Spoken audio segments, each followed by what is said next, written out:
Hello and welcome to another lecture session of mass communication and video production, and today we will continue with our analysis of advertisements.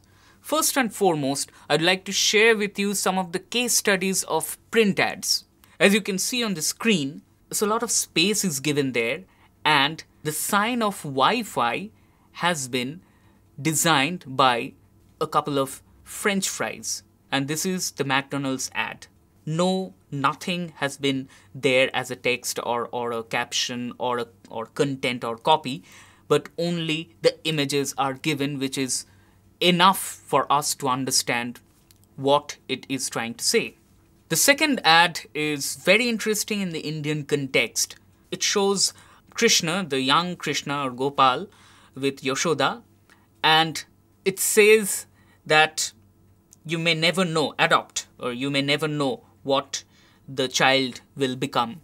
So this is one of the social ads which was very popular and it was awarded internationally. There's another ad, it's about saving water, and there's only a little copy which says, think about what you could save when you save water. It actually shows an image of a malnutritioned child engraved on the wall. Now we come, this next ad is about a kind of a product where the visual is so interesting is that it's a wall of outside of the building, and the wall is a world map, and someone is delivering something from one window to the other. One window is on the world map just on the right hand side of India, and someone is receiving that product or that parcel in Australia. So in one way, what we are saying is that delivering a parcel or a letter from one continent to another is as easy as this. This is what some of the very good marketing and advertisement minds have to say. Next, we have a couple of ads which is a part of a campaign. If it's not Goodyear, good luck. Goodyear is a tire company that we know. In this image, there's nothing but a car which has assumed the shape of a ball. And we can well imagine that when a car assumes the shape of a ball, it's round and it will roll through the highway. Now, another very interesting social ad is anti-smoking ad, where two cigarettes are kept side by side, and it's kept in such a way, and it's broken near the filter, and it's kept in such a way that it looks like the barrel of a gun. So barrel of a gun, it gives us the idea, it sends a shiver through the spine, and it gives an idea of violence and death. The cigarettes, a pair of cigarettes, are kept in exactly that way. So that's one of the powers of advertisements, where images can influence us to a great extent and can deliver the right message in the most lucid of ways. There's another very important and very interesting campaign which was very popular, awarded, is that the campaign of Lego. On the screen we can see that there are tiny pieces of just some random shapes, but the image which is casted on the background shows something real. The first is a tank, the second is an airplane, the third is a dinosaur, and the fourth is a ship. Actually, those images, the reflections, are the reflections of a child's mind. And in one way, the ad says that with these little toys, your child can explore his world of imagination. Now we will watch two print ads where we will get into some kind of contradictions or some kind of questions might be raised. Till now, whatever ads we have been showing, it was the prowess of the ads, it was the greatness of the ads. The ads will not, those ads have very little points of intersection or interrogation. But these two ads which I am going to show you will raise a lot of eyebrows. Now, the ad that you can show on the screen is that of Pear soap, pure as the lotus, and a kind of a Hindu Devi, a Hindu deity, is sitting on a giant lotus holding a baby, and it's actually a soap ad. I'm sure our viewers will have a lot of questions regarding this ad. Now, ads give us a lot of pleasure, visual, cultural, gives us a lot of enthusiasm to endorse new products, but most of the times advertisements fool us. If by most of the times, I say more than 95% of the ads fool us in order to promote their ideas and lifestyles regarding the product.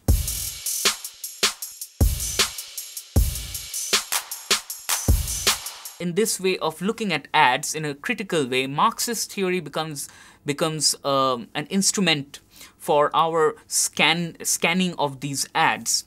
Now, ads inflict not only alienation of labor, but also alienation of a consumer. You might be asking, what is alienation of labor? What is alienation of consumer? We are not concerned about alienation of labor. Alienation of labor in Marxist term is when a laborer or a worker loses interest in his job and it becomes a torture. On the consumer's part, when we lose the usage of the interest and usage of the product, and the consumer is influenced in other ways towards the product. Now let's say alienation of a consumer is the ideal example is commodity fetishism. Let's say an example, I buy, let's say, XYZ phone, not to use the phone as a phone or as a device. That XYZ phone becomes a status symbol to me.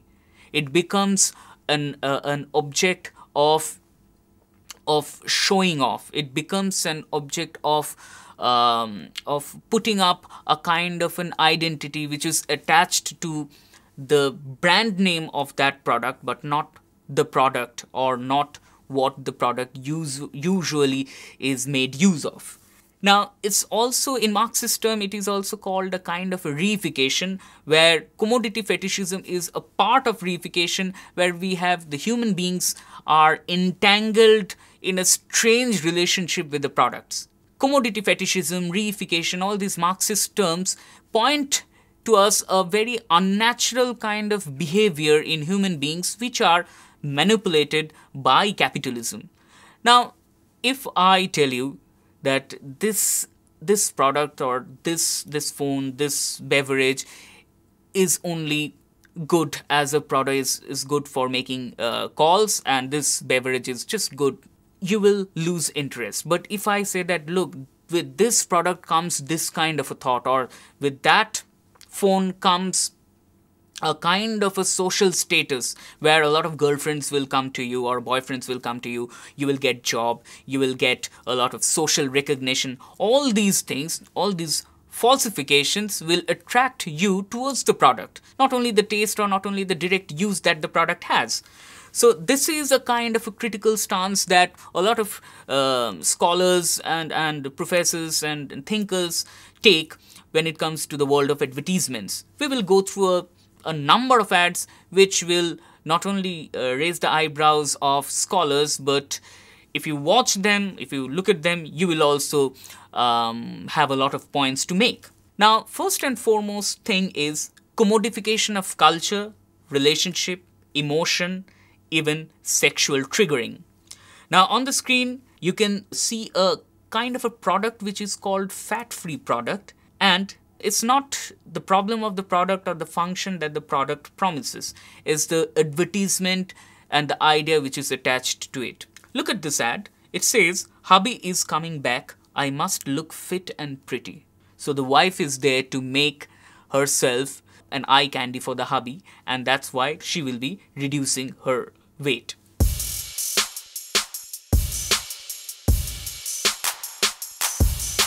It is very important, we have seen this in Indian ads, Indian television, that gender, sexuality, especially women, are reduced to commodities. On the screen, we can see Rajdoot ad, which is in the 90s. It says where the man is sitting on the bike, and we can see from the waist till the feet of two figures. The man is sitting on the bike, and the woman is just flashing her beautiful legs, and in a kind of a stature where it shows that the woman is interested in the man. There's another ad. These ads are very popular nowadays, ads of deo. Male deos, of course, you cast or you have female models for your advertisements, where it says that with forbidden fruits turns nice girls naughty. And there's the image of the product and the image of a girl looking at you, staring at you. And another ad, it says that spray it on, turn them on. And two skimpily dressed women are standing, and in the middle there's a man looking very confidently towards us. So these gazes, this lady is looking at us or this man is looking at us, these gazes are actually grabbing attention and creating a kind of a manufacturing a kind of a desire that, look, this is the thing that comes as a prize, as an achievement if you use these products. A very popular campaign was that of a beverage, an Indian beverage, where a very popular heroine was casted and endorsed for this ad. You can see on the screen what this ad is all about, and this ad is named as Arm Sutra. And all of us, we know what Arm Sutra, this term, comes from. And the way she holds the product, the way it is interpreted, the way it is shot and presented to us will give you not the idea of the beverage but something else. Of course, after this ad, after this campaign, according to the market studies, it has been observed that this has been one of the biggest selling products in this genre of beverage. So that is very important, and how, you know, sexual stimuli can influence a product and its market leadership.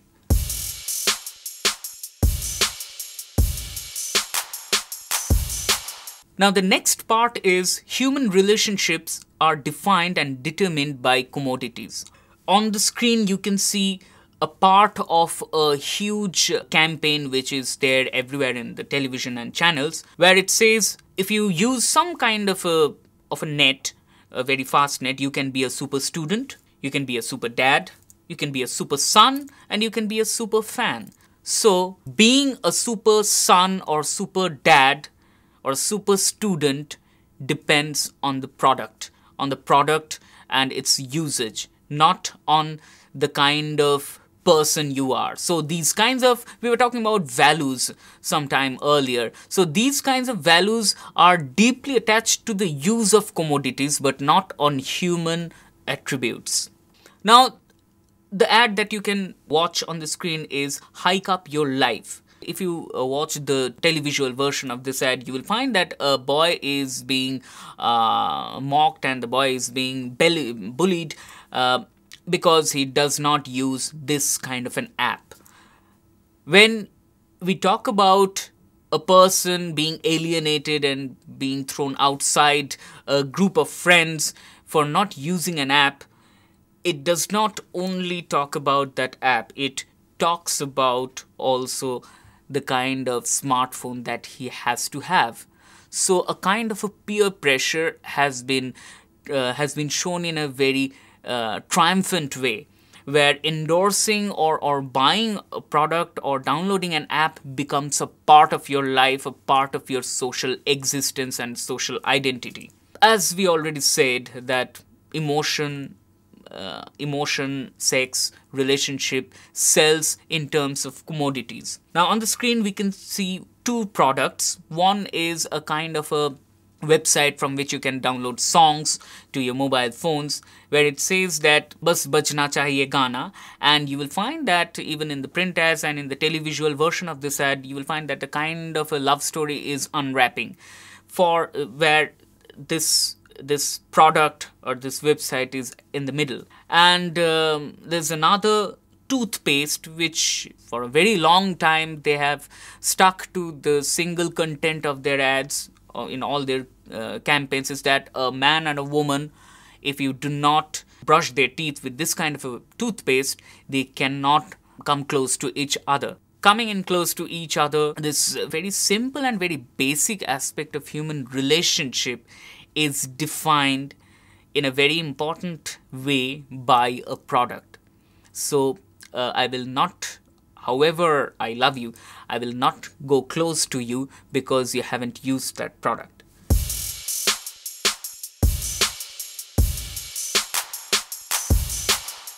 This is quite unique about India, where it's not my version. It has been observed that the level of consciousness is relatively low in comparison to other societies of the world. We have a lot of products which promote racism, where you will find that if you apply this product, you will become fairer and you will get a lot of success in life. Your relatives will be happy, you will get jobs, you will get good ranks, and you will get good people to get attracted towards you. Even on the screen, you can see that there are two celebrities. One is a very big hero in Indian film, where he endorses a kind of a beauty cream for men, which enhances the skin tone. These kinds of products are highly criticized and banned, and these kinds of ads are banned when it comes to international market.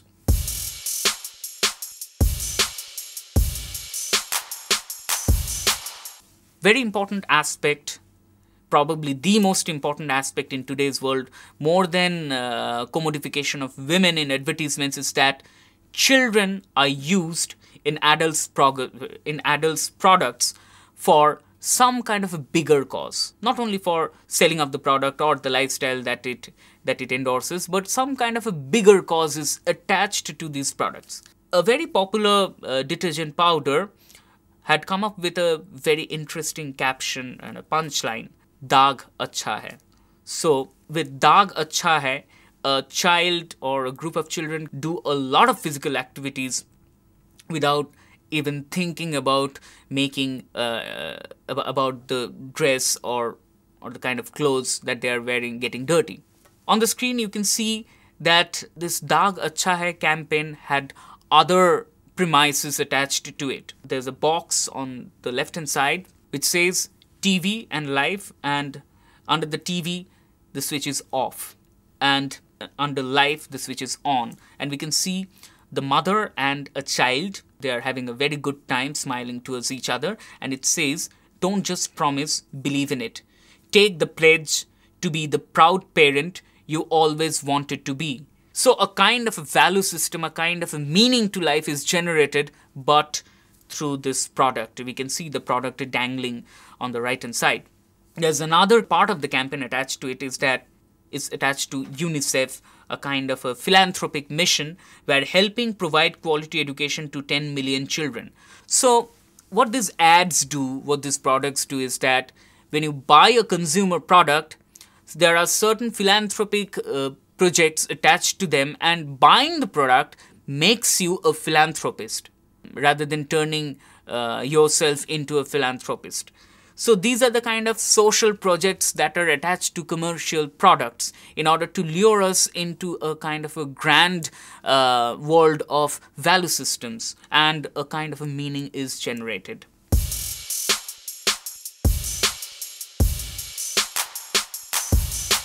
There is a very interesting term called repressive desublimation. What is repressive desublimation? In a capitalist society, some things cause the flattening out of art into a commodity which is incorporated into society itself. Every social movement becomes a mockery and hence loses its charge to change the society. Now we will play two advertisements which will say what is repressive desublimation.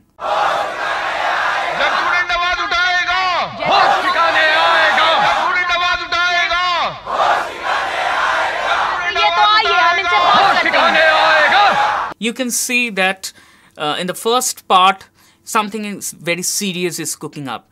The students, it will remind you of the FTII students, the JU students, the JNU students, the students of the premier universities across India. And they are wearing black shirt and t-shirt. And very interestingly, if you have paid attention, the posters, a few of the posters were saying, "Education is not for sale."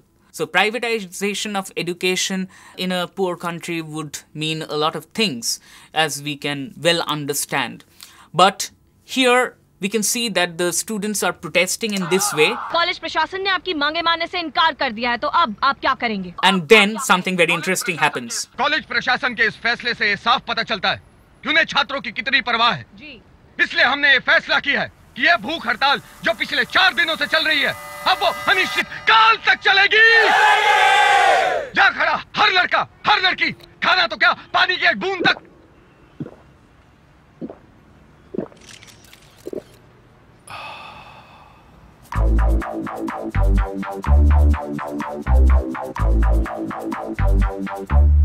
Pepsi दी यार, P गया। जैसा कि आपने देखा, ये कहना मुश्किल है। In this ad, we can see that the students are on a hunger strike, and their main agenda is stopping the forces of privatization of education. Now, privatization of education is a very concerning threat for us, especially in a poor country like India, where if education becomes privatized, a lot of problems will be there for the poor and for the poor people to buy education. In that ad, we could see that there's a student movement where they are into a movement for a very serious cause, and then one of the students gets sight of a beverage bottle of this ABC product, and then he grabs it, while the leader of the movement, of the student movement, is giving a bite in front of the media and saying that we will extend our hunger strike. Then we can hear and we can see that with heart's content, this student, this one of the members, is drinking that beverage. And then suddenly the media starts reporting in a different way, and a triumphant music is there, and the leader of the student movement is seen to be in a very dejected role. So this is an ideal example of repressive de-sublimation, where any kind of serious political movement or any kind of serious social goal is trivialized and is made a mockery of by commodities. Now, in another video, a couple of advertisements where you will find that we talk about women, we talk about gender, we have a lot of feminists in our countries, but in mainstream television, there are certain advertisements which install the traditional gender stereotypes of our society. In the first ad, we can see that a son is returning to his parents. He is alighting from the train, and the father recollects the old memories, where he recollects that the son was going away to a boarding and how they were sad. कुछ रिश्ते बदलते नहीं है कभी. And now there's, to heart's content of the parents, the son is returning back. That's the present. And in another ad, we have the daughter version, where the structure is same. The mother recollects, the mother becomes nostalgic on the eve of Vidai. In the wedding, the daughter is about to leave her parents' home and go to his in-laws, and the mother recollects when she was young.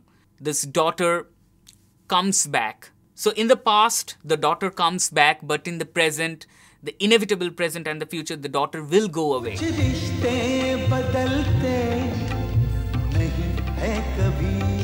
That's the story of Indian society. But in the son's case, the son goes away, but the son always comes back. So these are the minute meanings and social things that are maneuvered through advertisements, and you will find that we have just discussed a few print ads and a couple of TVCs.